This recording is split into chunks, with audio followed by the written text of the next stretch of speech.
Well, we're looking forward to this game, obviously, like everybody is. When you play your in-state rival, there's something really special about that. And this has been really competitive games. The last few years have been really close games, really hard-fought games. And so it should be a great evening for us. We need to get off to a good start. We need to get our season started. We've really struggled in the first three games. I think our team's really struggled trying to find an identity and trying to find themselves, trying to wash last year away and get on to, another year. And so, this is an opportunity for us to do that and get things started for this year. So we're excited about it. Any questions? Coach, what's the status on Ray Beeford? When you get the two personal foul penalties, you have to sit the first half of the next game. So he'll have to sit the first half of this game. Do you take any confidence from the last two games against UNM? We know each other really well, Jason, obviously, because we play every year and we're in the same state. They know what we do offensively and defensively, and we know pretty much what they do. So there's a lot of familiarity. It's funny, the confidence with this team has been really strange. I would have thought they came into this season really confident, but I don't really feel like they did for whatever reason.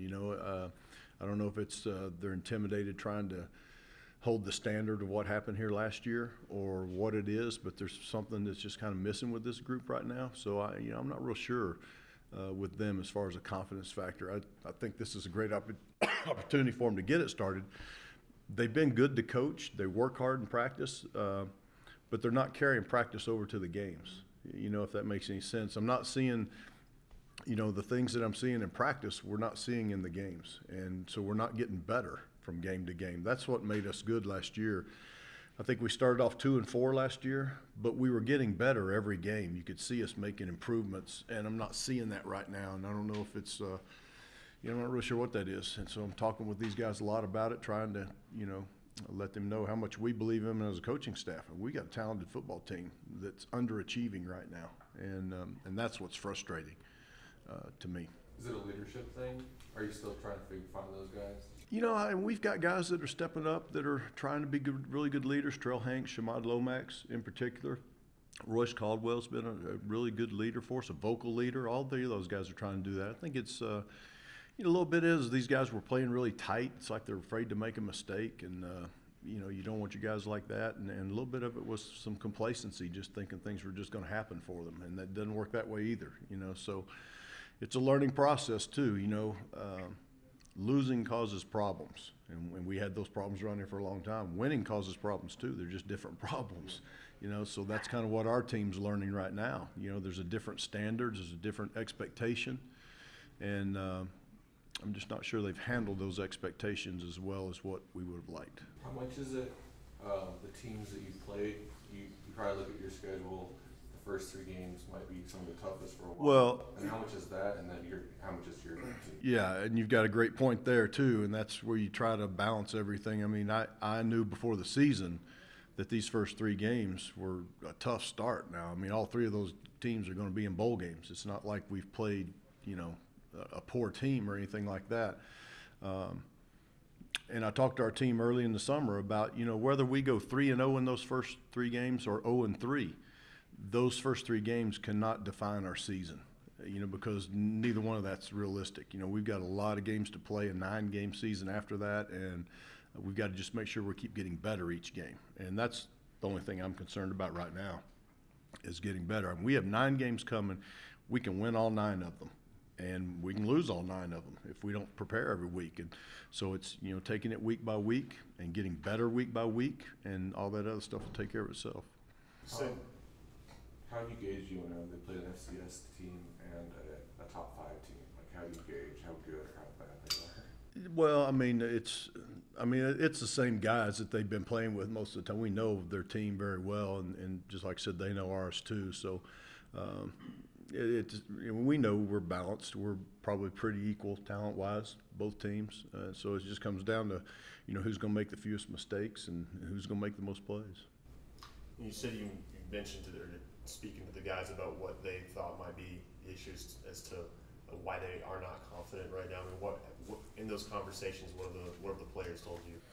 Well, I think, Colin, that the complacency issue and dealing with winning last year was something that they didn't handle well. I think they've pretty much come to that conclusion themselves.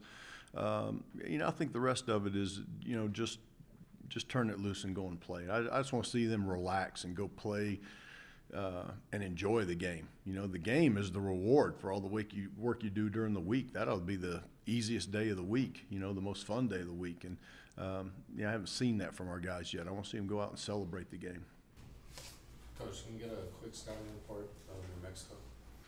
Really good team speed. I think New Mexico always has good team speed in the backfield, the defensive backs, all their areas. Their team always runs really well.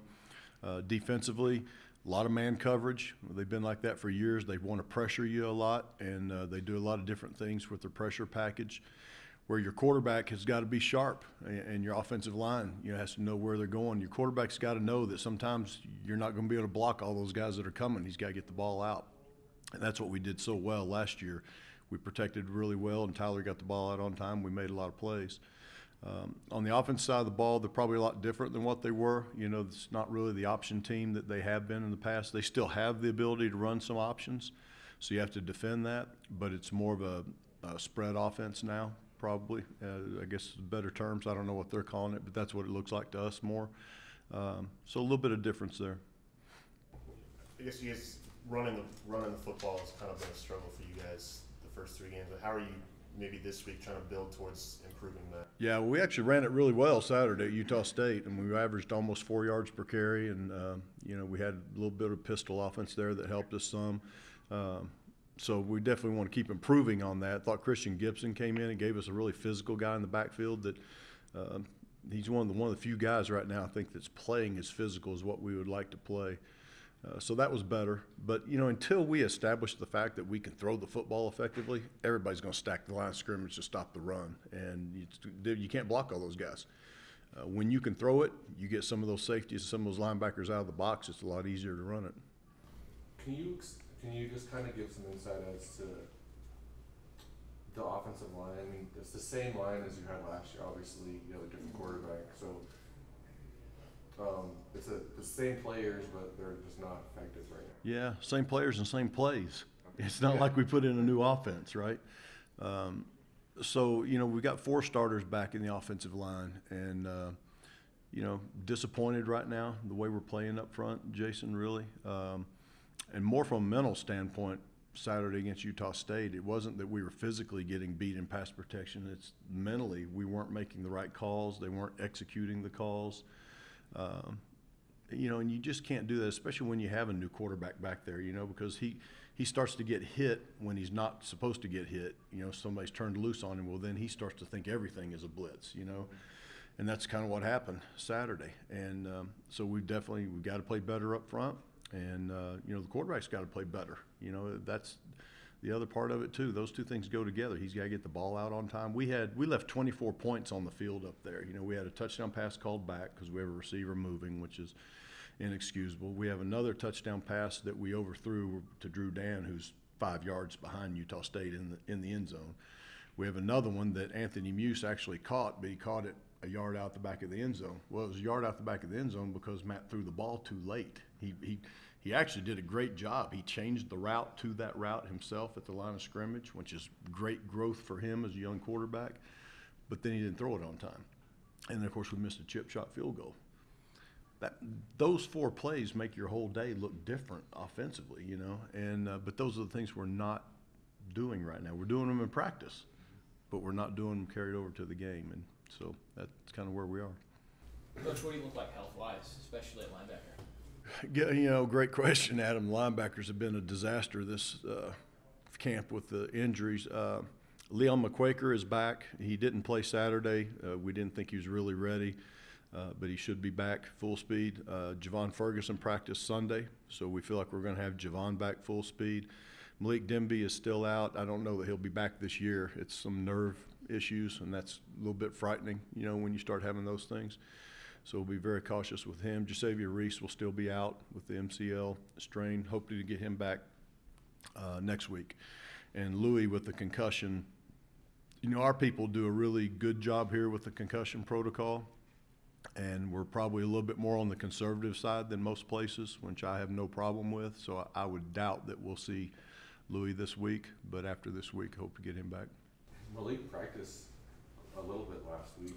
Is it a serious? Yeah, he practiced, and then Thursday he had a follow-up with the doctor, and he was still having some of the issues with the numbness and the stinger type things, and so we pulled him back out. Ken, Danny, you got any questions for Coach? Yeah, I just wanted to ask, having seen New Mexico the other day with the backup quarterback in, and that's who you guys are probably going to face. What did you see out of him? What do you guys think you can do to attack him? Yeah, Ken, I don't think there was any difference really in the way they called the game or anything. It's still the same.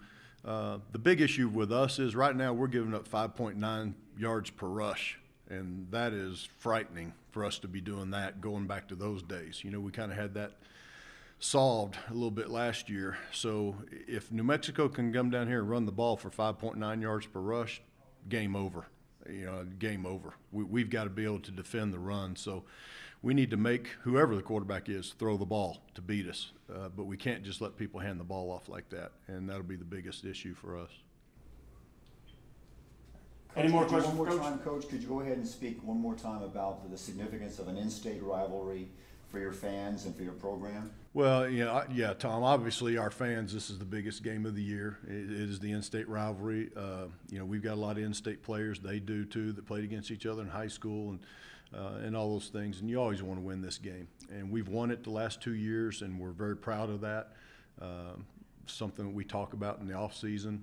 We talk about it all through camp.